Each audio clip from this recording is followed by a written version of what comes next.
Everybody, welcome to episode number 52 of the Unknown Games podcast. That's right, we are a whole year old. That's 52 weeks in a year because there's 52 weeks in a year. And I just said 52 weeks one more time because we're better than DC's new 52 because that sucked. But we're reborn, rebirthed. I don't know what you're talking about. No. Did you plan that? Did you write that? No, I just freestyled that. You know how I do. Everyone knows that lovely voice that just spoke. Game Duck. So I'm the Game Duck. I have officially erased your name, Alex. Alex the Game Duck. Do you have anything you want to say, Alex? No, just Game Duck is fine. Oh, okay. I mean, you don't even have any quack sound effects, you know? Yeah. How do we believe that you're a duck? I don't know. I guess I have to believe that I'm a waterfowl. Oh man. And of course, it's a special episode, not only just because it's our 1 year kind of anniversary episode, not exactly to the day, but we also have a special guest that you've heard before. Some of you may have heard on one of our very early podcasts when we were talking to, I wasn't even here. I was in the US. It was a year ago. Yeah, at this point. Right. It was you and our special guest here, Nick. Hey, how's it going? It's good to be back.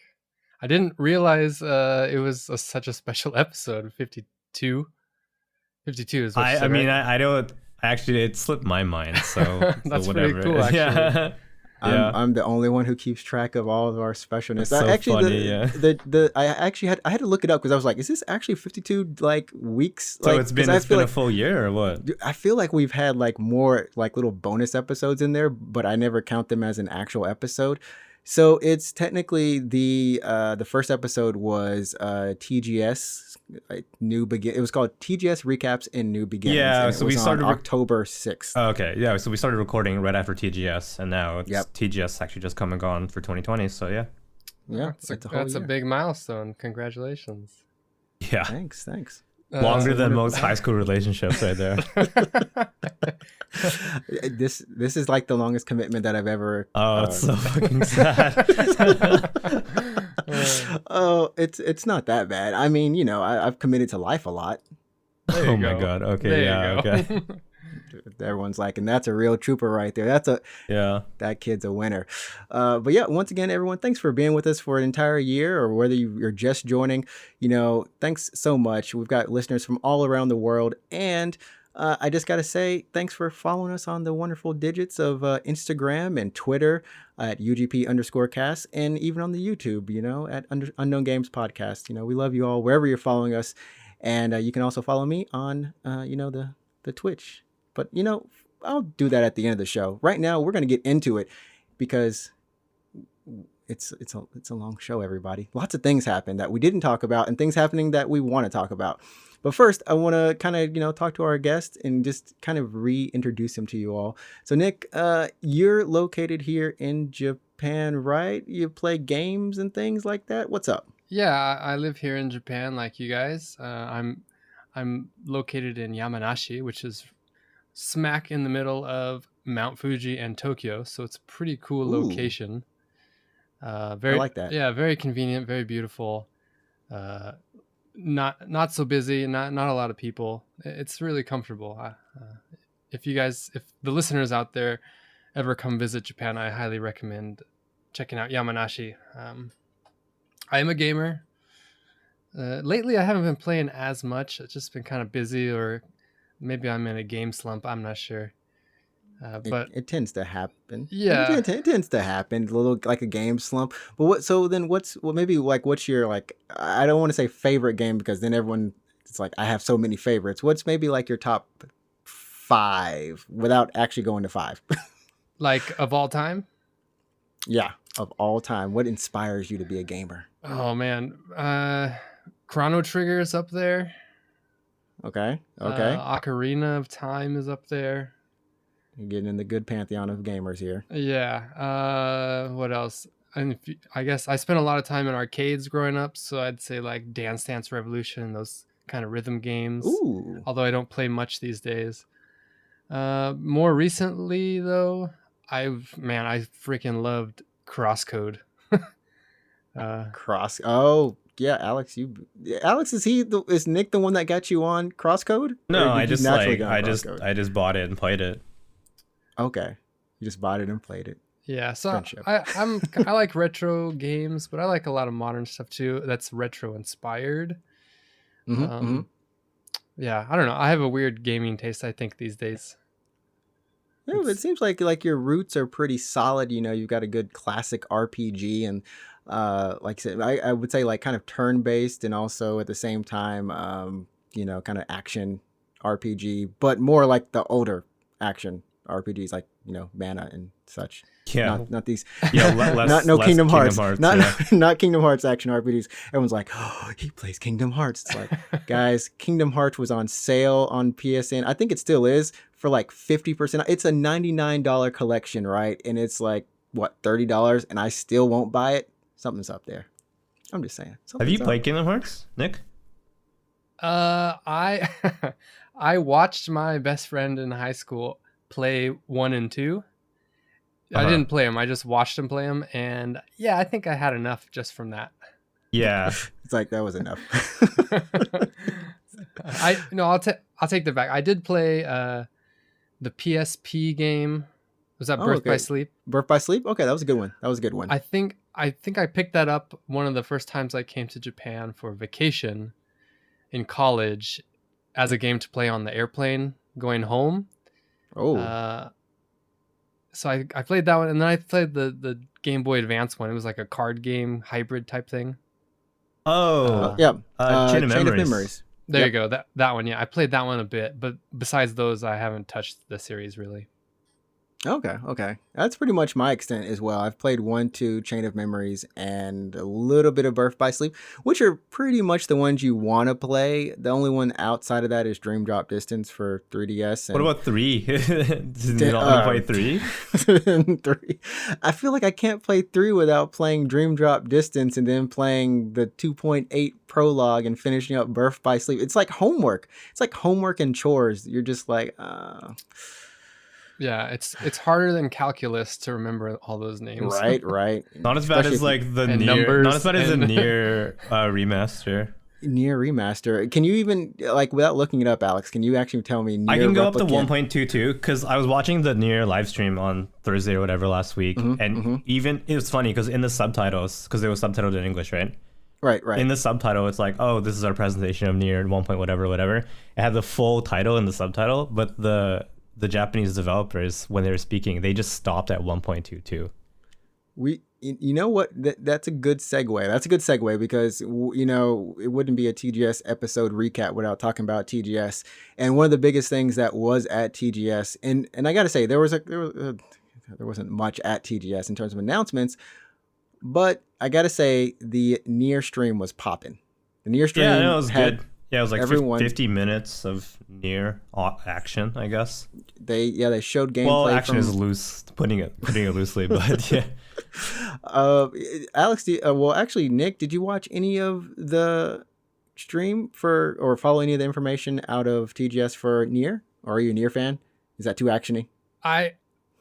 No, I've never played NieR actually, but not for any reason in particular. Just that I have never gotten around to it. I've heard many good things about it. I couldn't tell you a single thing about it. It's one of my gaming blind spots, I guess. I think that's a good thing, to be honest, because like if you ever do get around to playing NieR, like just play it. Like don't even like read about it or anything. That's kind of what I did for Automata, and I was like, okay, this game's really good. Because you just go in really blind. Yeah, I've had to listen to a whole year. So for anyone who's listening, like essentially last Christmas, it was on sale for $20 or $25 or something. I was like, oh, I feel like I've seen it lower priced. And Alex is like, nah, bro, That's this is the historical low. Yeah. historical low. And I'm like, well, I'll just wait to get it. It'll probably be on sale like at, not Christmas, but like, you know, the summer sale or something. Game didn't go on sale for a whole year. Not until TGS this year. I'm like, every time I look at my Steam wish list, I'm just like, what happens if I buy a bunch of games? I don't have enough money. In the next week, NieR goes on sale. What do I do? So I bought it. I bought it this time. Not making that mistake again. Anyways, NieR. Alex, you want to run down that stream just a little bit? Just kind of summarize it a little bit? Yeah, it was like 50 minutes long, and I think the cool thing about it was that it was subtitled in English, because it was pre-recorded, right? Like it should have been on like all the other streams. Yeah, I mean, I watched the other ones. I think they were live. But anyway, so this is pre-recorded. And apparently they had like a ton of stuff. They just edited it down to 50 minutes. Mm-hmm. So it starts off with a release date actually for the remake of NieR Replicant 1.22. Yep. Mm-hmm. So it's coming out like April, off the top of my head, I think it's April 22nd in Japan, and then April 23rd rest of the world, and then April 24th for the Steam version. Right. So everyone's getting it pretty much at the same time. Mm-hmm. So that was big news that they have an actual date for that game, and they also went over the special limited edition for it, which is like $200. Well, it looks so good. It comes with the entire like recorded lines, right? For the entire game is what I remember. The script. It comes with the script. Yeah, the entire script. And I was like, geez, there's like 7 little books right here. Yeah. It's a freaking novel. So it comes with a soundtrack, the entire Japanese script. It comes with okay, so there's like 3 pins that come, like they're I actually haven't played like the first NieR, but they're like books from the game. Mm-hmm. And then they like recreated those books into tiny pins, except they're not actually tiny. They're like really heavy. They said on stream, like even though they're pins, like don't pin them to clothing because it'll like rip your clothes because they're just very heavy. Why would they do that? Why would they make something yeah, like, there's like display this pin on your super heavy pins. So it's 3 of them, and I want to say that's it, but maybe there's, I can't remember. Anyway, so that's the limited edition, and it's $200. Or it's like Neiman and like 20,000 yen. I think they said that North America or English speaking regions are going to get a similar limited edition, but they're not going to get the same one. Like they're not going to get the Japanese script. Okay, which would make sense. I mean, that's a lot to, especially kind of like export over and sell that at a reasonable price. I mean, hardcore collectors are definitely gonna get that. Yeah, here's the thing. Like, I mean, because we're in Japan, we have the luxury of buying Japanese games, but like all of us are in Japan. But do you think like an overseas fan in like any other country is like, yes, I want the Japanese scripts, or do you think they would want something else?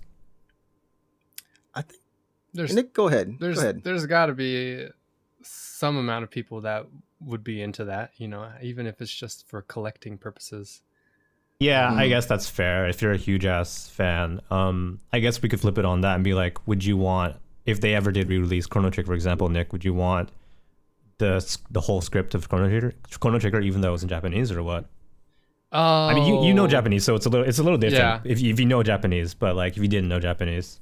Yeah, I think. I mean, everyone has their game, you know, that that they're willing to spend ridiculous amounts of money on. So if you're saying Chrono Trigger, I'd say yes, I would totally buy that. Like I kind of looking back to college, like college myself, can't speak Japanese yet, I would totally buy that thing. You would still do it. Well, no, it's like the appeal of thinking that you're gonna learn Japanese when you buy it. Yeah, and then you realize, yeah, you're gonna study with NieR. I can't imagine studying Japanese with NieR.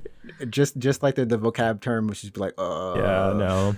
Yeah, but that's the limited edition. And then they went over some stats for Automata. They sold like 400,000? No, I think it was like 4.85 million copies of NieR or something, Automata. And then there's going to be a sale for that, yeah. And then, what is it?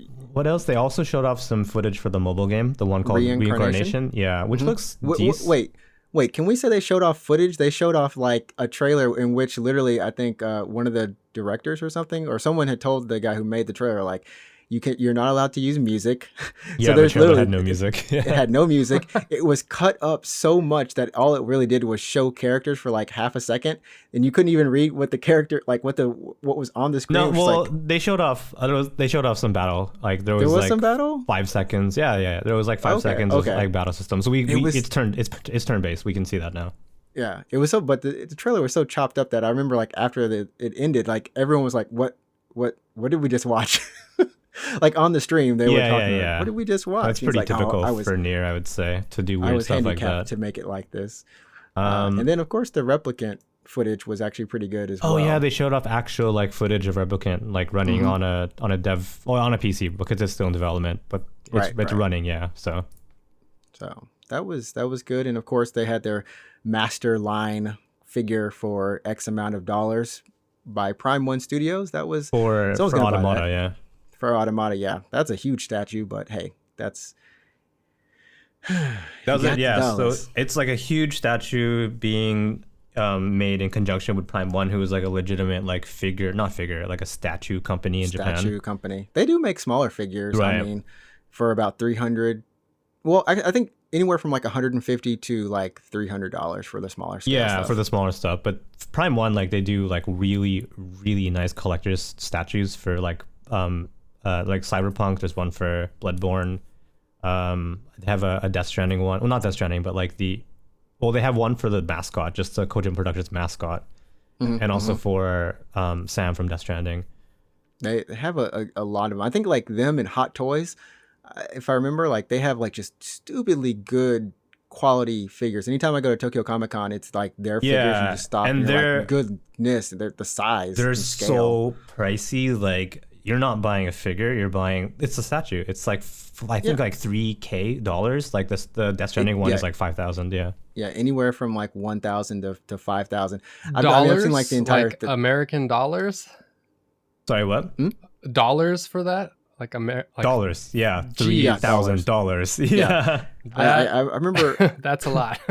It's insane because I went to the Marvel Museum. Yeah. Well, they had like a exhibition here, and they had like all of their, these figures, and they have like the thing is like they don't just put like plastic clothing on. They actually put real clothing on them, and it's just like Prime 1 does not too detailed. Prime 1 does not mess around. Like it's legit. And I was like, I went to their website actually after the stream, and I was like, there's no way these like, I mean, this is so pricey, right? And then it's like sold out. I'm like, hey, people have money, and I'm not these people. Yeah, it's insane, but it's good stuff. One day that it gives you something to aspire to. Yeah, I can make enough money to buy a Bloodborne statue.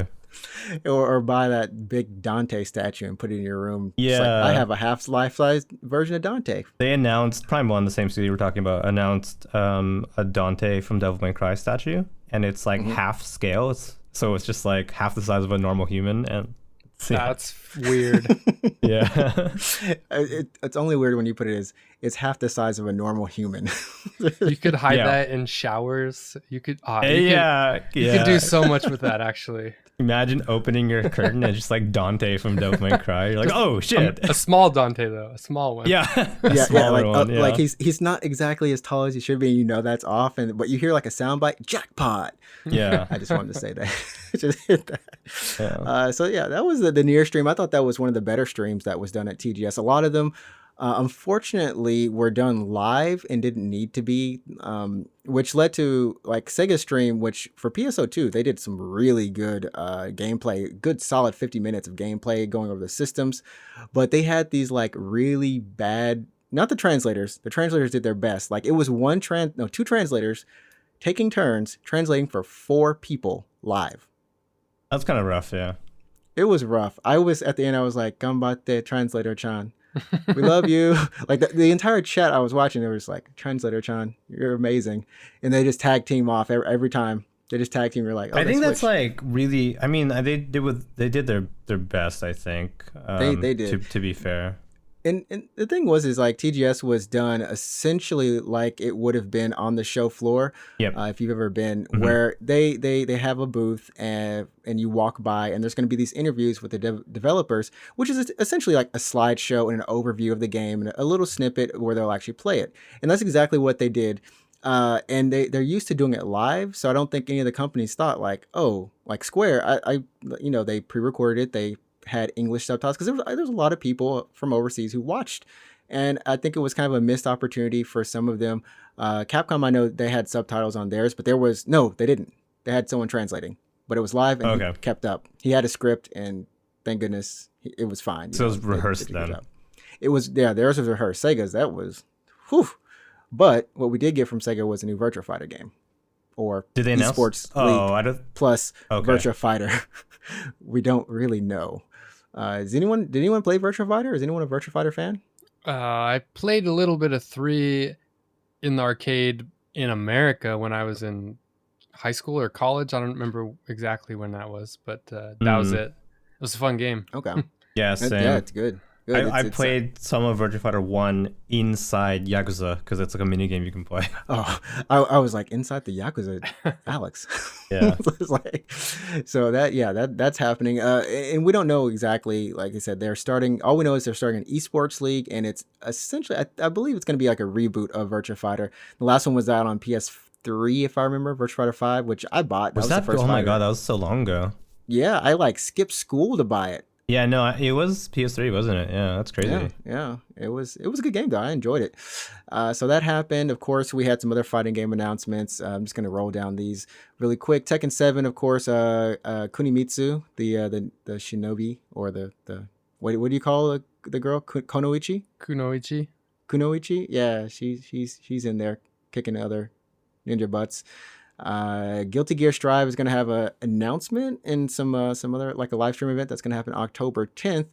And I think that was, Dan's going to be back in Street Fighter 5. They showed off a bunch of stuff for him, including all his crazy taunts. So they're putting Dan in Street Fighter. Yeah, I guess they have to. They have to. Yeah. Well, they've like really embraced his quirkiness. Like every normal move he has a taunt after. Well, it's not a taunt. It has like some weird animation after it. Like it's like, oh my goodness, you guys are you're embracing it, and it looks like they're having a lot of fun. And so that's pretty much it for fighting games. And I don't know if anyone cares about Leon Kennedy and this. Was it Resident Evil Infinite Darkness? The movie, yeah. The movie. Did anyone watch any of the Resident Evil movies? You mean of the animated ones, the ones by Capcom, right? Oh, not by Capcom. Right, the CGs. No, I have not. I've seen the live action ones though. The one with what's her face? Yeah. Mila Djokovic? Yeah. What was this? Wait, was there some like hidden story? Are you two both like Mila Djokovic fans? Or are you Biohazard fans? I'm the president and he's the vice president of the fan club. Yeah. All right, quick then. What's your favorite one? Are there 5 of them? There's a lot. I don't know actually. Sure. Yeah, there's Yes. so many. Yeah. The president and vice president have failed me. So yeah, that was announced. And Ryza, I forgot there was a Ryza stream. Oh, well, there was a Gus stream, not a Ryza stream. I'm going to call it a Ryza stream. It was Koei Tecmo, yeah. It's Koei Tecmo. It's Koei Tecmo. I don't care about Koei Tecmo. Okay, so we're going to stop here and talk about this because Koei Tecmo was there with 2 games. With 2 games, Ryza, Artillery Ryza 2, and then also Breath of. Okay, Nick, hit me out with that. Hyrule Warriors: Age of Calamity is the title. There you go. Yeah. Bam. So, I had one of those moments. Nick, take it away with Hyrule Warriors, because I'm actually curious about this. I watched a little bit, and honestly, I really want to switch to play more of this stuff. But it's Switch exclusive, isn't it? It is definitely a Switch. Yeah, exclusive. There's no way they're gonna put that on PC or anything. Yeah. So I played the first one when it came out. I think that was about 2014-ish. Oh yeah, Wii U, right? Yeah, it was on Wii U. And that was actually my first entry into the Warriors, or the Musou, like the Musou series. games. Yeah. I'd never played any of the Dynasty Warriors games, or the Sangoku ones part of it too. Yeah, there's the 3 Kingdoms are yeah, and also the Chinese Gundam, ones, the Gundam ones too. Oh yeah, Gundam. There's a few different series. I had never touched any of them. I always thought they were just kind of like bad games. Button mashers. Yeah. Well, they are. Yeah. Bless their hearts. But because I'm such a huge Zelda fan, I was like, I gotta buy this one. And it was actually really fun. I think it's still regarded as one of the better Musou games.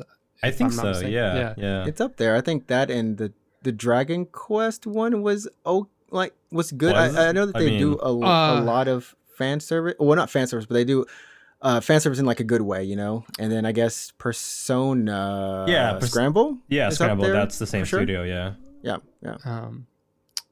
And it was a lot of fun. I totally saw the appeal after playing the first Hyrule Warriors, but that was kind of like a side thing. It wasn't really connected to anything. This new one is a prequel to Breath of the Wild. Everyone's played that. Oh, you don't have a Switch, so you've never played that? Yeah, everyone's played that except you. This is like the number one joke. Yo, everyone, please donate. There's a donation button on the podcast page, anchor.fm.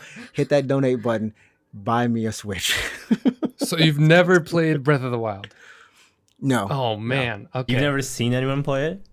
No, I've never even seen anyone play it. I've never watched a stream. I've seen the game running. I mean, I've seen it, but I've never played it or laid eyes on it for more than like 30 minutes probably. Okay, so in my life. Oh man. We got to get you a Switch. everyone just like shame fingered me. I can see like everyone listening. So funny. Donate button, everybody. It's there. So in Breath of the Wild, I won't spoil anything. This is like from the first 5 minutes. Link wakes up 100 years after a big war. Okay. Was that war called the War of Calamity? I think maybe something like that. I think so. I can't remember, but yeah. So you wake up 100 years after the war, and then you do the whole game, Breath of the Wild. There was a DLC originally for Breath of the Wild that goes back 100 years to right before the war started, I think it was. Okay. And now this Age of Calamity Hyrule Warriors game is the war that happens 100 years before Breath of the Wild. So it's kind of like a nice closing to the story of Breath of the Wild before the second game comes out. Before the sequel, yeah. Yeah. Okay. So this game will like clear everything up, hopefully, in regards to the story of Breath of the Wild.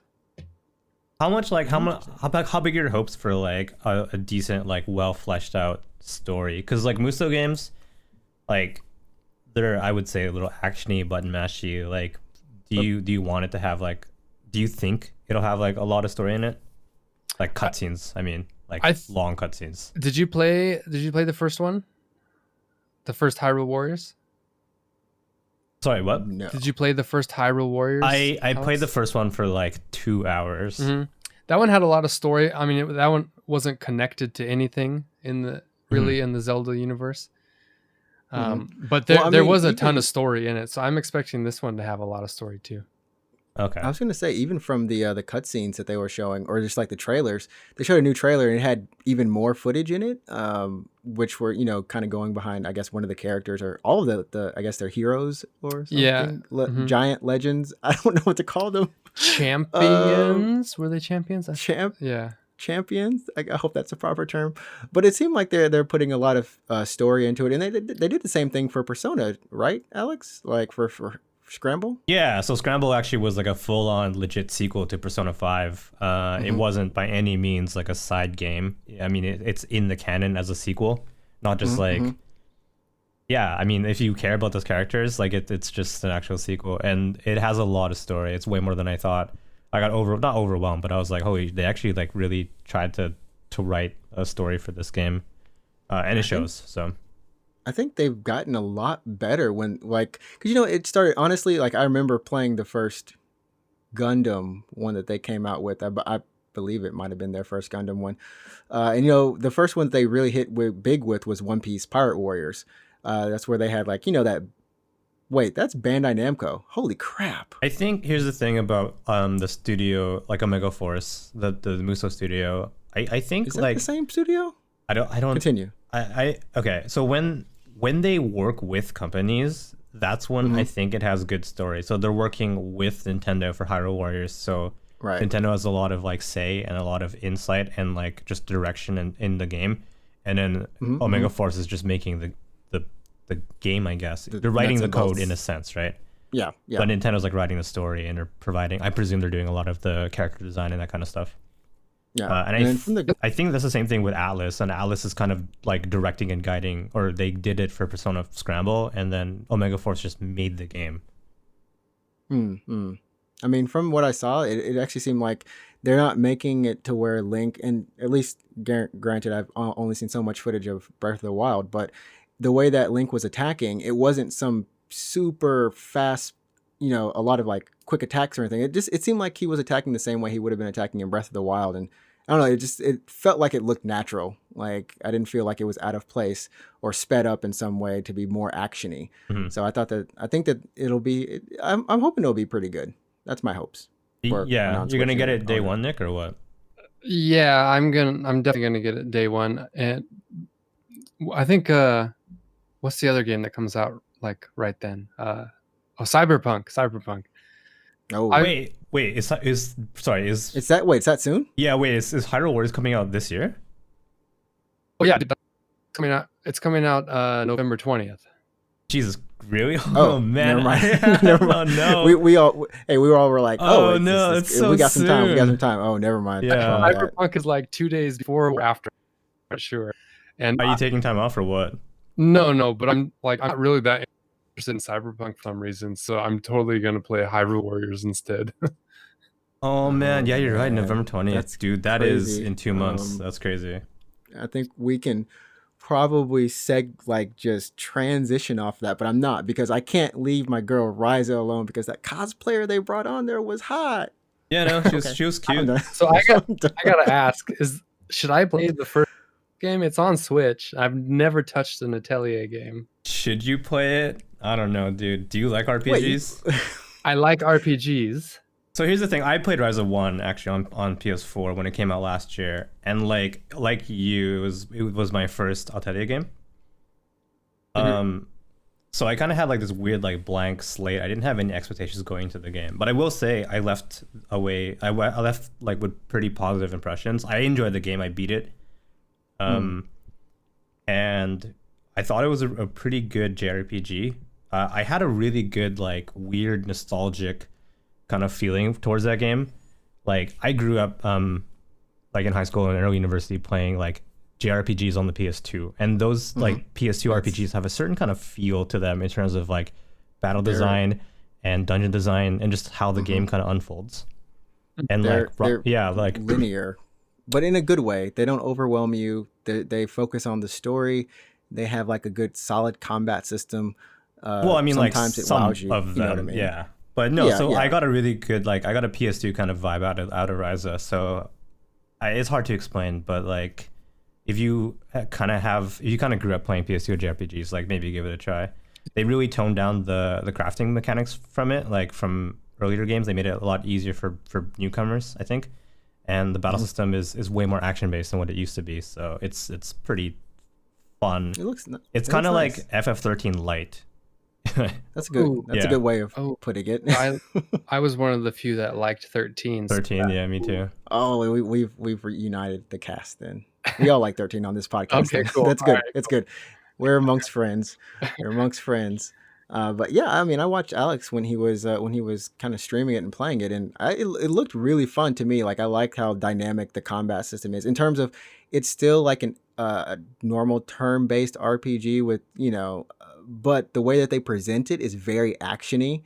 There's like the way that the camera zooms in and the attacks look really stylish, and I don't know, it looked really fun, and I guess that's the thing I took away from just watching it was just it's a fun game. And similar to FF13 actually, the battle system is very slow in the very beginning. Oh gosh. It's only until you get more party members and you get more skills that it really starts to pick up and you're like, okay, now it's fun. Oh man. Well, so yeah, they showed off some footage from there, showed off a couple of new characters. The game is coming to PS5 as well. Right. So if you want to get it on PS4, PS5, Switch, or Steam, you'll be able to do that, at least in Japan, on December 3rd. It's a free upgrade if you do get the PS4 version, it's a free upgrade. Okay, that's awesome. Yeah. Awesome. So all you Ryza fans, if you want to see Miss Stick again without one boot on for some reason, she's got to be. Well, she's missing like a legging. Yeah. She's missing like a legging, and it bothers me. But anyways, finally, the one other big game out of TGS, I got to say, or two maybe potentially, it was definitely the two Monster Hunter games that Nintendo revealed the week before. But Monster Hunter Rise and Monster Hunter Stories 2, Wings of Ruin. I think if you have been a Portable Third fan or any of the Portable series and Generations or anything like that, you're going to feel right at home. This game has a couple new mechanics. Number one, you've got your dog companion, and I, for the life of me, cannot remember what they're called. They're dogs. Nick, did you play World? Yeah, I put in like 100 and something hours in the World. Did you play Iceborne? No, I did not. Really? Why? I had moved on when that came out. You're not going back to World at all? I was looking at my library, PS4 library, at something or something I could play, and I saw Monster Hunter, and the icon updated, so it says Iceborne, and for a half a second I thought about it, but and you're like, nah. I don't have really anyone to play with anymore. None of my friends are playing that I know of, so I think that's what kind of happens. Like, that's the same for me. Like, I bought Iceborne, but I only played like an hour of it. But I mean, traditionally with me and Monster Hunters, I don't know, Alex, if it's the same with you, but I put about 200 to 300 hours in, and then all my friends stopped playing it, just like Nick said, and then it's just like, oh, well, yeah, darn. Time to wait for the next one. I've actually never really gone to a Monster Hunter game before. So the most that I played was, I think I put like 40 hours into World, and that's as much as I ever played, but I never finished it. So I get why it's fun. Easy. Like, I understand why it's fun, but I just never got into Monster Hunter. But I know it has a first one that, World was the first one that really grabbed me. I had tried 2 or 3 times before that. Like all the other ones, like Portable Third and the other one on Wii, whatever. Yeah.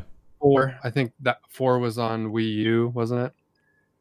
It's 3DS. 4 was 3DS. I think they ported it to Wii U. Yeah. So I tried 2 or 3 times, and each time I had a little bit more hours. I think the last one before World, I had played maybe 30 or 40 hours, but just something about World stuck, and maybe because a bunch of my friends were playing too. That's definitely was one of the biggest things, just the online. I think it was a surprise for Capcom as well. But yeah, if you liked World, I definitely want to say just I'm not going to go too far into this, but give a look to Monster Hunter Rise. Stories is more of just a traditional turn-based RPG with the monsters and your riders. So it's a little interesting take. It's very anime as well. So wait, Rise or Stories? Stories. Yeah, Rise is it's a mix between Monster Hunter World, and so it's grounded kind of like as a base of World, taking all the quality of life updates from that, and then also giving you the mobility and kind of action and quirkiness of the portable titles. So did you played any of those? Yeah. Nick, did you see the trailer for Rise? I did not. No, I just saw the headline. I didn't actually watch it. You didn't look into it? Mm-hmm. So Rise is a Switch exclusive, right? I think it is, right. Yeah. Do you think they're gonna keep it on Switch, or like are they gonna do a port later to other consoles, like with better graphics? Given the success of World, how well it's doing on PS4 and PC. I'm not really sure what Capcom would do there. They're kind of weird these days. I think if they did port it, it wouldn't sell as well as if they would just make a Monster Hunter World 2 or whatever you want to call it, the next one. Because I want to know, like, what percentage of like PS4 players or PC players saw the trailer for Rise and are like, I want to play that, but I'm not going to. That being said, actually, a lot of people own Switches, so it's not a huge barrier, I think. But I want to know, like, how many people who are fans of World were like, oh, I'm kind of bummed out that Rise is not coming out for PS4, PS5, or PC. I don't know. For me personally, I will say it would be really hard for me to go back to a Monster Hunter that's not like World, going back a step to like the portable style ones, just because those didn't grab me as much. Mm-hmm. I really liked all the improvements they made in World to make it more modern, because some of the older Monster Hunter games just the mechanics decisions and the controls and all that kind of stuff. Are you talking, well, the controls for sure. Are you talking about like the areas, how they're kind of sectioned in the portable games? I know that Rise is more like World in that regard, but I don't know. It would be hard for me to go back to one that's not like World mostly. Yeah. So the good thing is that for World, that the areas are sectioned, but they're still connected. So yeah, there's they no still like have loading, right? Right, there's no loading, but there are sub areas. There's certain zones where the monster can't go into, which is more like older Monster Hunter. So if you get kind of overwhelmed or something's kind of like, you just need to heal, you need to take a break or something, you can't actually just back out. There's no more of the whole kind of like fire, not, what was it, the tracer bugs or whatever, where you have to like get the scent of the monster, you have to track them. Yeah, so or whatever. Yeah, that thing's gone. So it's like I said, it's a mix of World and then also the portable titles. There's no more paintballs, like the paintball isn't coming back or anything like that. But it's gonna be interesting to see, and it's got dogs and cats. So that's Rise, though. Is anyone like looking forward to Stories 2? Did anyone even play Stories? Never played it, but it was Nope. It looked pretty cute. I always saw the amiibos in the store. Yeah, that huge amiibo. Yeah, it's so big. Did you see the Detective Pikachu amiibo? I did. Massive. Did you buy it? I did not. Yeah, it's so big. It's so big. Make me second guess myself. I gotta go find one. We have the big Yoshi amiibo. Oh, I got the little one right in front of me. Yeah, we got a lot of the small Yoshi amiibos, and we also got like the big Yarn Yoshi, the one that's like a stuffed animal, basically. I think I have like the small Yarn Yoshi. And the amiibo? Don't know why. Yeah, that's yeah. I think I got you it don't even have from the office. No. Oh, okay. someone at the office was like, "Oh, I don't need this anymore," and left they on just the gave table. you Like, an amiibo. Who wants it? And I was like, cool. "Oh, this is cool. Yeah, this is mine now." Yeah. I guess I'll take this with this other figure. Thank you. Yeah. Is that it for the announcements, or? Yeah, that's it for TGS. I don't know if you guys want to take a break right now, or if you want to keep going on into last week's news of Is there any announcements Xbox stuff that weren't at TGS that you guys were looking forward to? Like something that you wanted to get announced, but like just didn't get announced. At TGS? Yeah. I don't really have much expectations for TGS every year because I know it's not the biggest show, like Sony's not there, right? Nintendo's not there. Nintendo hasn't been at TGS for the years. Yeah. I mean, have they ever been at TGS? Yeah. I really don't, and it's weird because I live in Japan, but I really don't follow TGS that much. Okay. I think I was like super hype. For me, like this year, TGS is a weird experience because we got to look at these live streams as they were happening on the internet. I didn't have to leave my house, and they're all at night as well, right? So everyone's done work, and they're like, "Oh, what's on the YouTubes?" And you're kind of watching like this TGS live stream, right? Mm-hmm, and what's cool about a live stream is that if you miss it, you can kind of just go back and watch the archive, right? Right. And the major companies had at least the courtesy to stream on different days. The schedule was really nicely planned out, I thought. Yeah, so I feel like in a weird sense, I got to absorb like more of the show in a sense this year when it was all online, whereas opposed to like last year and the year before. Like even though I was actually physically at TGS, I didn't get a chance to like really like get the news. Like all my news came from like really just like blogs. Even though I was on the show floor, I would kind of like walk by a booth and I would be like, oh, that's kind of cool. Like, here's some developers talking, but I wasn't able to like kind of hear them all that well, or I wasn't really sure what they were talking about. I wasn't there I wasn't there when like the thing started, so I wasn't sure like what they were talking about. Yeah, sometimes you just walk by, like say if you walk by that Ryza stream, you might just walk by when Homegirl was on the stage, and you're like, that's cool and all, but it's a cosplayer because they interviewed her for a little bit, but then you walk off, and then that's when they start showing the gameplay. You know what I mean? Yeah. So in this weird sense, like, even like because it was online only, like I actually got to like experience the show more than when I was physically at the show experiencing it. So I have mixed feelings about TGS being online this year. Like I was saying, like one of my favorite things about going to TGS is the ability to go shopping at TGS. So, which was hard as heck. Yeah, so I like going to like the merch area, and like it's just like all these booths. I'm like, what does Capcom have? What does Sega have? Like, what about Square Enix? And I like to go kind of look at other limited TGS shirts, sweaters, figures, or whatever. I can't do that anymore. they do have merch that they're selling, but it's like on Amazon or their like official website, which is still kind of cool, but it's not the same kind of sensation as going to a booth and being like, oh, I can hold this. Oh, this is nice, and I'm gonna buy it, right? Yeah, yeah, and it's I gotta say, like, I honestly thought it was done. I like that there was a central hub. I didn't look into like how PAX did theirs or how Gamescom or Paris Games Week did theirs, or there's the whole IGN Summer of Gaming brought to you by Jeff Keighley thing that happened. That's probably still happening. I don't know. I mean, a lot of those, they were just showing the games, right? It was like a stream of, hey, this is developer A.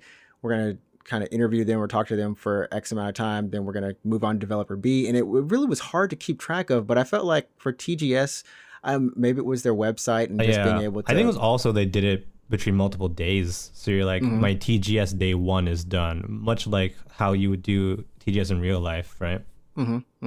And all the major companies did theirs at the 9 o'clock to 10 o'clock or 11 o'clock at night. But then all the stuff that you would typically skip, and I don't know if anyone was watching, it's all the mobile games. It was all like that at 3 a.m. or something, yeah. Oh, no. They're at like 3 p.m. Oh, they were still they? going. Yeah, all those streams still happened. But they weren't really highlighted on the page. Yeah, it sucks for mobile or any developers. Yeah. There was a whole thing about gaming chairs. Oh, was there? What is this doing here? Oh, yeah, AK Racing was there? Yeah, AK Racing was there. They were showing off their chairs. So funny. Nick, have you ever been to TGS, like in person? No, I haven't. Would you like to go to TGS one day in person? You're gonna like fly them out or something? Yeah, so he wins a TGS trip. Yeah. If it ever happens in person again, yeah, I might want to go once in my life just to check it out. But I'm from California, so I could try to go to E3 if that ever happens again too. I don't know. Oh yeah, it's like if I had everything is Mad Max style. Yeah, if I had to choose, I'd probably try to go to E3 or whatever. Do you feel like the bigger announcements always happen at E3? Yeah, I think PAX is the PAX conferences are getting a lot of big announcements lately. Yeah, they've definitely been getting a lot of other things, and typically by the time you get to Tokyo Game Show, like everything's been announced. There's nothing new, but this year could have been special because this is the first. I mean, we got next gen consoles coming out, right? And typically, this TGS was the first place I saw a PS4 at, right? Yeah, and TGS is always like the last like beacon or whatever, the last bastion of like announcements for the year, right? Especially if you're holding out for something Japanese specific, and because console gens don't happen every year, right? So this would have been like the TGS for the consoles. Right. And this is actually the first, and I guess we can kind of talk about next gen stuff now. This is the first year that I can think of in my lifetime that I've never seen or touched or know like much. I guess we know stuff about the next gen consoles, but none of us have ever seen the console and we've never touched it, nor the controller, nothing. It's just everyone's buying on blind faith right now. Well, I mean, to be fair, that's kind of what I did with the PS4. I just like bought it. But right? you saw a PS4 before that, right? Guess, you saw like even like something with PS5 on the internet. But I mean, like in front of you, like there, like I honestly can't remember, like, because if you go back in time to when the PS4 launched in Japan, did like Yodobashi have like a display before it went on sale? They had to have a display. There's always a demo kiosk. Do you remember, Nick? Way back when? For PS4? Yeah, like did Yodobashi have like a display before it was available for purchase in Japan? I don't really remember. Because it launched in America like before then, like 6 months prior, yeah? It did, and I was lucky because... your sister. Yeah, it came out in America in November, I think, right? Yeah. And my family came to visit me in Japan like a month later, and my sister found the last one at her closest Target and got it for me and brought it over to Japan. Yeah, you got lucky. So I was playing PS4 before everyone you were here a in rarity. Japan. What game did you get actually for launch PS4? I don't remember, but I know I played a shit ton. No, I didn't get Knack. I played a shit ton of Resogun though. I still love that game. Nice. Oh yeah, that was a good one, huh? That was a good one. Oh, Resogun. So this year, of course, November, was it 12th and what's the other date? 12th and the 20th? 20th or something. Like they're so close together, like within a week of each other. But PS5 and Xbox One X and S are coming out, Series XS. And of course, the sex box. Oh yeah, S and X. We need the Series E. Oh no, Microsoft, don't do it. You already have people, don't do a Tesla. They already have people buying the wrong console anyway, so it's like. But yeah, we had the PS5 event, and I don't know if anyone saw. I'm just gonna go over the recap. Like this was like 2 weeks ago. All this is like 2 weeks ago news, but we know that PS5 is coming out for $499 and $399 for the digital bundle. We had Final Fantasy 16 revealed. There was more gameplay for Spider-Man Miles Morales. We had a Harry Potter game. Some Call of Duty, Resident Evil Village, which is both on Xbox and PlayStation. The new Deathloop game is on PlayStation for yes. Devil May Cry 5 Special Edition announced, which Virgil is coming to the consoles now. If you want to get him, I think they didn't say when, but it's going to be pretty soon. And then some other stuff that, well, no one really cares too much about, other than Demon's Souls. It's the best way I can say it. Demon's Souls and the PlayStation Plus collection. That's pretty much it. Was there anything that stood out at the event for you guys? I know it's a little bit old now, but just FF16 for me. FF16. Yeah. Nick, how about you? The price, I was really looking forward to seeing. I'm probably gonna get the digital edition. I think it really depends on what's available, but I'm gonna try to get the digital one. How much of your games do you buy digital now? 99% of them. Because most of my games I'm buying on the US PSN. Okay. Using my account back home because I still have it there. Do you do that for like English support, or do you do that for like convenience sake, or just convenience? If I really want a game here, I'll just buy a physical. But I can count on one hand how many times I did that for PS4. Okay. I'm with Nick on this. It's just more easy for me, like bank account wise, and then there's just not a lot of games I play in Japanese, so it's like for me, I'm also like all on board for the digital edition as well.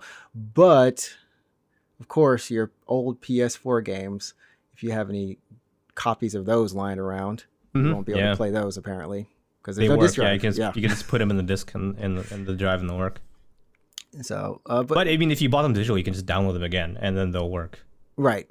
So or should work. Should work. They still haven't unveiled everything. We don't. Well, they said like 99% compatibility. Like 90 something. Yeah. Chances there, are the games you want to play are gonna be compatible. Which I'm wondering if I should just sell my PS4 and then just get the PS5 and then just get rid of space there because this thing's huge. Yeah, I mean, if you do that, though, I would highly recommend you get the one with the disc drive because you probably have games on disc still, right? So I still have Borderlands 3. That's the only game you have with a disc? Oh, no, I still have Kanagawa Jet Girls. No. You can probably get rid of that one. You only have 2 physical games on PS4? There's a couple that I haven't played. Assassin's Creed. My friend got that for me and just sent it over here. That's funny. There's just like a few. There's not a lot. Oh no, there's the Last Guardian. Oh crap. I've now that I'm thinking, I think I only have one physical game. What is it? PS4. It is Puyo Puyo Tetris. Oh, that's a good one though.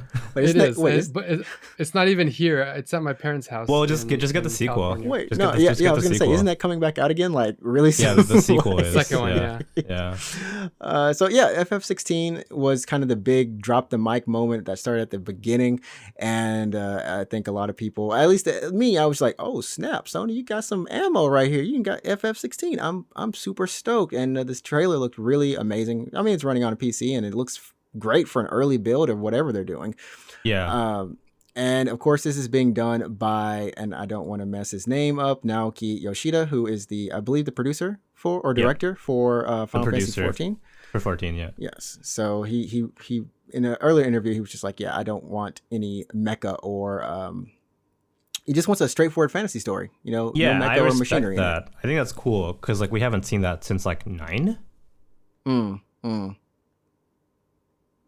So I want to see like what they can do like with a modern like now that we have like modern game building sensibility, like if they go back to full fantasy, like what will it look like, right? And that's what it definitely kind of looked like. And it almost reminded me of the Final Fantasy 15 CG movie that was, I forgot what it's called. Kingsglaive? Yeah, which was actually really, really nice. But it was, you know, there I guess there was technically some machines and stuff in it, but it felt more fantasy like, and it didn't feel so much I don't know, Final Fantasy-ish.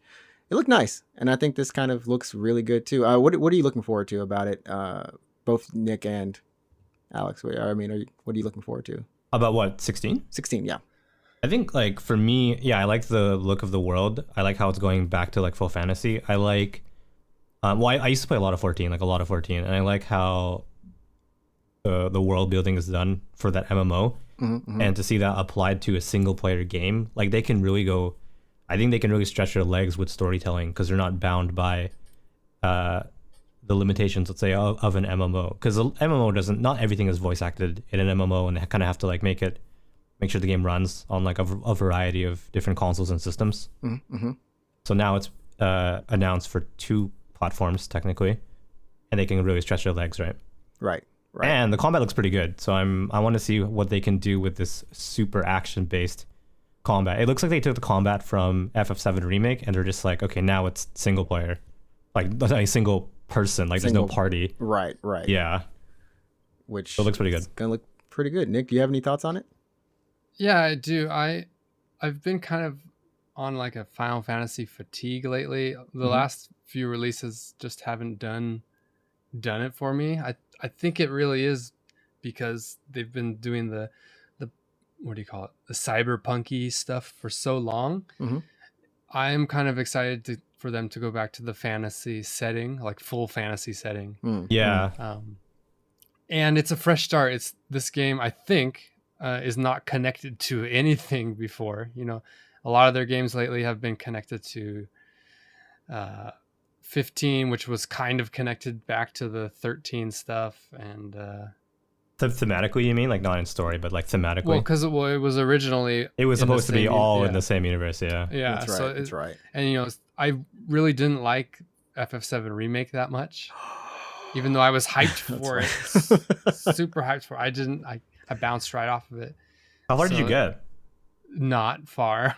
I beat that game in like a single weekend. That's because you chose to do that, and I was like, okay. But it was good. It was fun. Like I haven't done that for a game in a long time, like not since I was in uni. So I played the demo or whatever that thing was, and I was like, yeah, this is awesome. And then I got the full game, and I didn't even like it that much. You didn't even get to the part where you can combo with Tifa. Oh, when you get that combo with Tifa. Probably not. I don't even remember. I was just disappointed. So I'm really excited for like a fresh start. Something new. Yeah, it's gonna be nice, and I think that's what they kind of hinted at when I think it says like no longer bound by the crystals. I was talking to Alex about that after the trailer. I don't know, that line just stuck out to me, but because like, you know, the whole series of Final Fantasy is based around the crystals, and I'm sure there's gonna be crystals in this darn game, but still, they showed a crystal. They showed a crystal in the trailer, but I felt like, you know, they're really gonna stretch their limits and change. In a similar way that we had with Final Fantasy, was it 12? 12, right? Which was for what? Just in terms of, it just feels completely different than any other Final Fantasy that we've played before. I mean, 12 came out around the same time 11 came out, and you can see how they're kind of similar in terms of battle system. Like 12 is an offline kind of MMO. But 12 was connected to the Tactics, the Avalanche, which, hey, Square, just remake Tactics 2. I'm telling you. Remake it. People will buy it. And Chrono Trigger. And Bandai Xenosaga. We're good. There's so many remakes and remasters these days that's kind of frustrating, but if they made a remaster of Chrono Trigger, I would spend ridiculous amounts of money. Yeah, I was talking about Chrono Trigger on stream actually, and like what a remaster would look like. So I would say like I actually I wouldn't want them to do like a full 3D remake of Chrono Trigger. I actually wouldn't want to see that. I would want them to do something closer to like Octopath Traveler. Oh, that would be so That would actually be more appropriate. That would be really appropriate. That would look good too. I would hate it. I would probably die a little inside if they're like Chrono Trigger remake and it's like an action RPG. Like I would really hate that. Would it just look like a weird version of like Dragon Quest, but not Dragon Quest? Have you guys ever seen? This was probably 15 years ago. Some guy did the Chrono Trigger, or was it Chrono Resurrection or whatever it's called?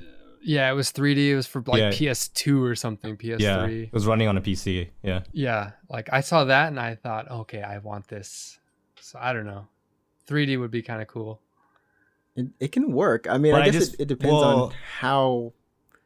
The thing is, if you do a 3D remake, you have to keep in mind like the art style. Like, do you want that art style in 3D? Because then it would look like Dragon Quest. It would look like Dragon Quest. It would be Dragon Quest or like Dragon Ball Xenoverse or something. Yeah, do you want that? Is the question. Well, okay, so that Mana game that you were playing was like the battle system is kind of similar-ish. It's action oriented. I know Chrono Trigger is turn-based, but I mean, you could totally make it work like that Mana game. I could actually see something like, I think you bring up a good point with that. Or even something like similar to kind of like, I don't know if it's completely 2D would work, but something like Arc System does with Guilty Gear. I don't know if that would look right though with kind of. Oh wait, there's an art style. You're talking about the battle system. You're talking about the battle system, right? Yeah. If you updated it to be more action instead of turn-based.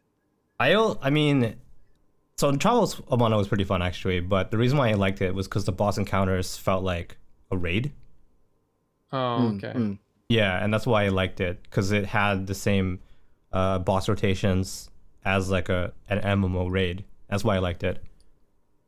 But if they did that with Chrono Trigger, they would just, I mean, it's not necessarily a bad thing, but they would just have to like redo all of the encounters in that game. Like imagine, like how would you take like, I'm actually playing Chrono Trigger right now on stream, but like I got to the part where you go to the future for the first time and you fight the guard robot in the underground dome and you find like the seed.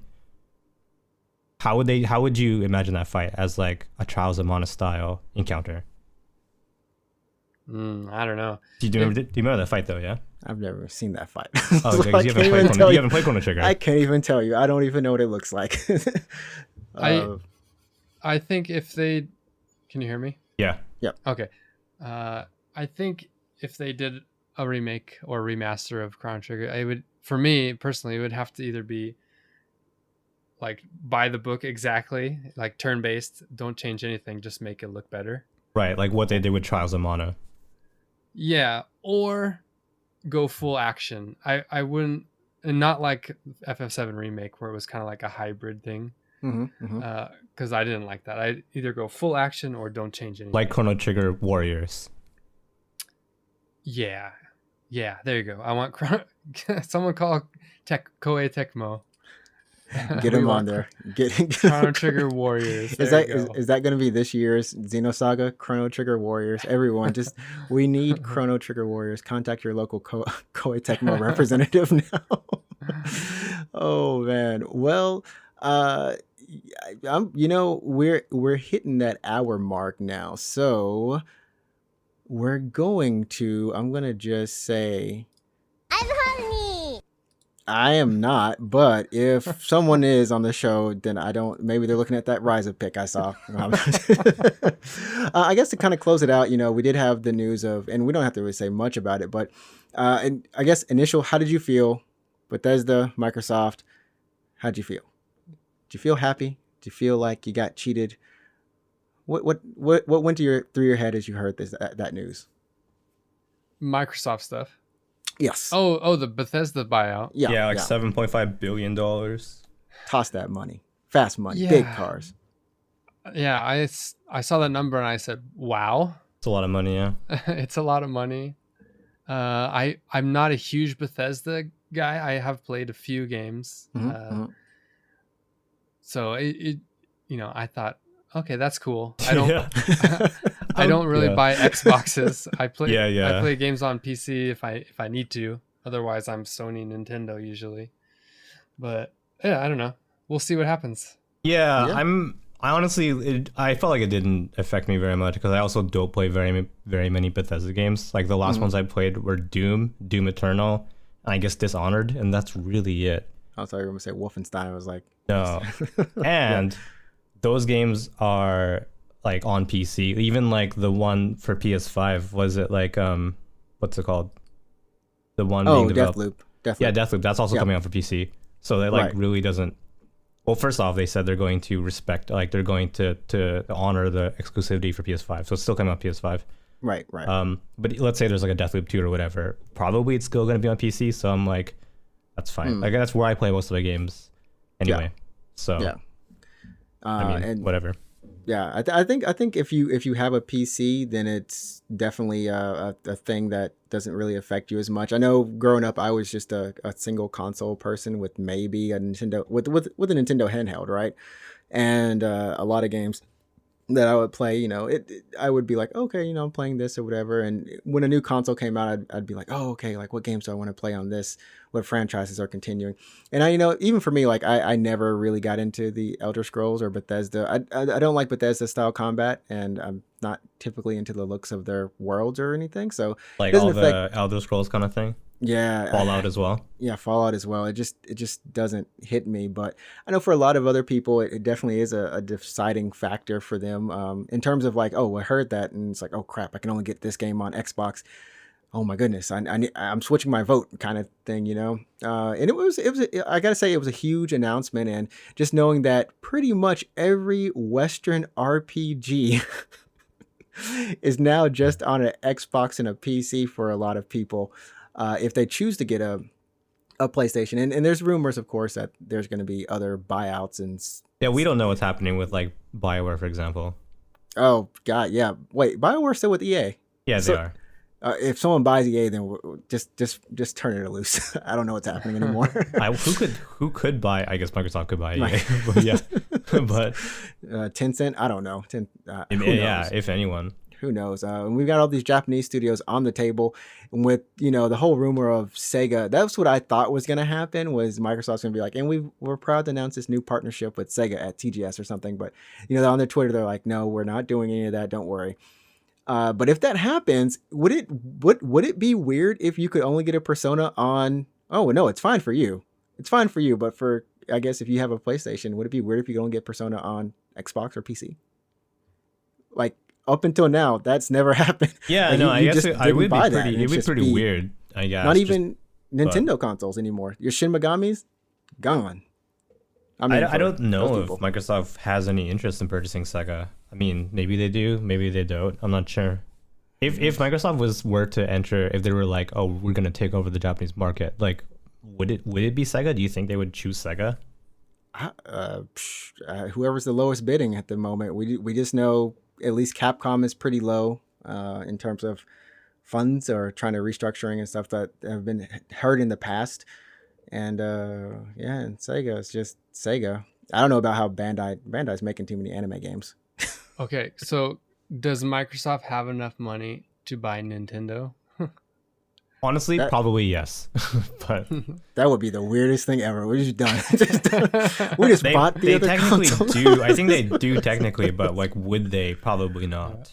They're like, oh my goodness. That would be a drop the mic moment, right? It wouldn't even be a mic. It'd just be like, but I mean, like that's literally when you think about Nintendo, the exclusives are the one thing that keep their console afloat. Like you buy it for a Mario, a Zelda, a Mario Kart, a Mario Party, and just those Mario games. You're just listing Mario games, and you have a hope. You have a hope of of Metroid. You pray that Metroid is coming out every time you buy that Star Fox Dinosaur Adventure 2. Oh God, I love that game so much. What was that? Star Fox Adventures, right? Yeah, Star Fox Adventure. GameCube. Yeah. But I mean that is kind of the kind of power that these exclusives hold, and we'll see how it all shakes out in the future. But I know a lot of people have gotten their pre-orders in. I know we're all waiting. Nick, did you say you're going to get one on day one, or try to get a PS5 on day one? Yeah, I put in two chances at Yamada Denki. Oh, you have to do the lottery, yeah. Oh, yeah. I put in one at Nojima, but I didn't get that one, and one at Gayo. No, still waiting for that. Dice. I wasn't able to get one on Amazon or Rakuten. Oh man, you tried Rakuten, huh? Yeah, because we use me and my wife use Rakuten for like our main credit card and stuff. Okay, so you get the points. You have a lot of points. Yeah. So I tried through them first, and then Amazon, and I missed both of them because of fucking bots. You should just steal one. That's Just that was break my in a next. store? Yeah, Just- that was my next choice there. Did Alex. you guys see how big the PS5 is? Like, there's pictures that leaked on the huge. internet. Yeah, it's so big. That's why I was like, I should just sell my, because the only space I have in my entertainment center is where my PS4 is, so I should really just sell my PS4. I think too big. Personally, I might want to wait for a PS5 Slim, because I actually really like my PS4 Pro. I know it's not the Slim, but I actually like the PS4 Pro. Like I just like how it looks. So I'm like, maybe I want to wait for like a mid-cycle refresh. I don't know. Who knows?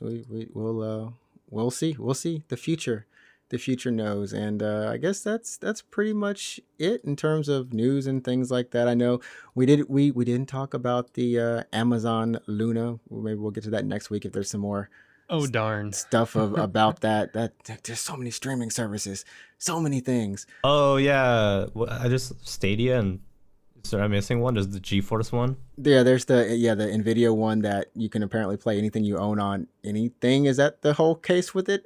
No, and that's not everything. I think there's also, I don't know, maybe whatever. I'm not sure. Netflix gaming coming out next week. predicting the future. And I guess just before we go, if you want to know about Luna, just go look it up. Essentially, it's like Amazon Prime. You have 2 channels. One of them is the Amazon Prime channel, where whatever games they have, you can stream those infinitely for whatever. And then whatever channel package you choose to purchase, like they have like the Stars channel or HBO channel over here.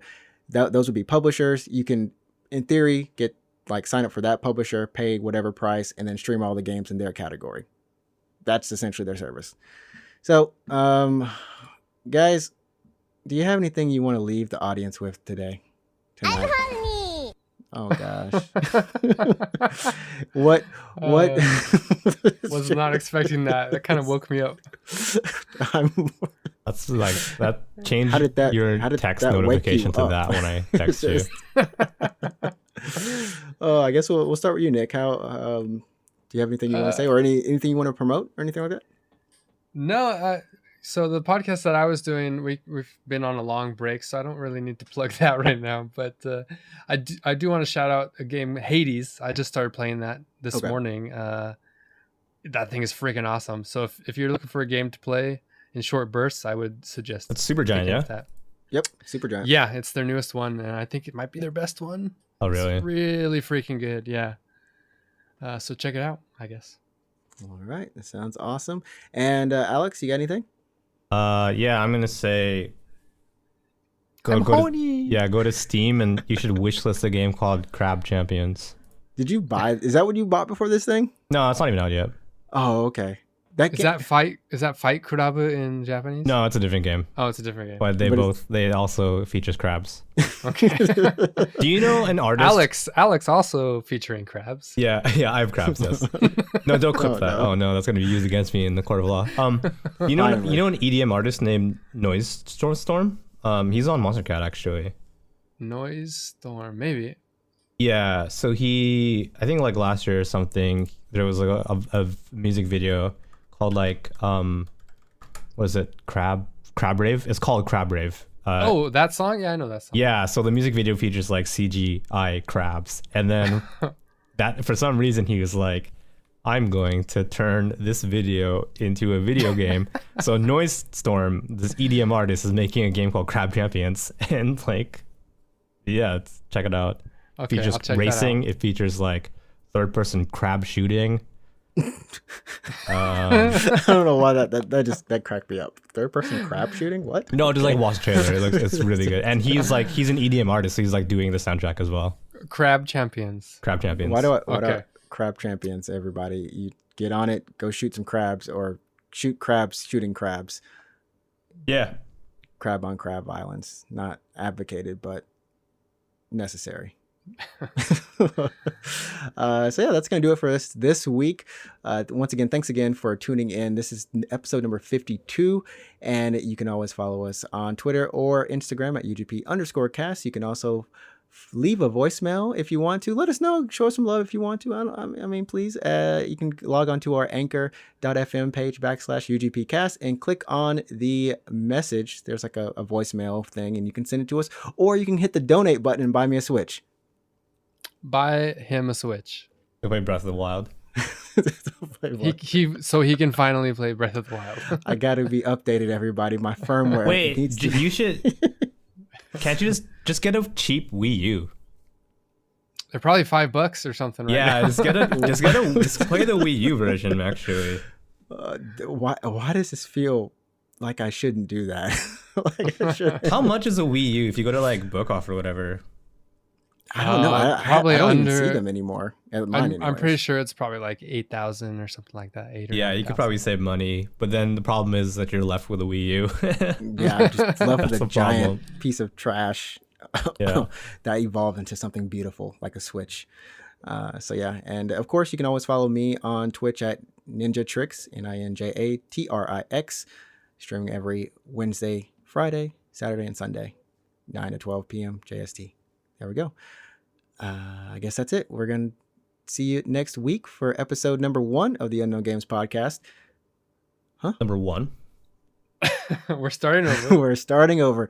Year 2. It's like Destiny. Year 2. I'll see you for year 2 of episode number 1. That's so weird. Anyways, episode number 53 of the Unknown Games podcast. Remember, you set the tone. Go play some games. Enjoy your life. And don't play that crab game. It's bad. It's not even out. Still bad. I'm so horny. Your memes and here. Bang!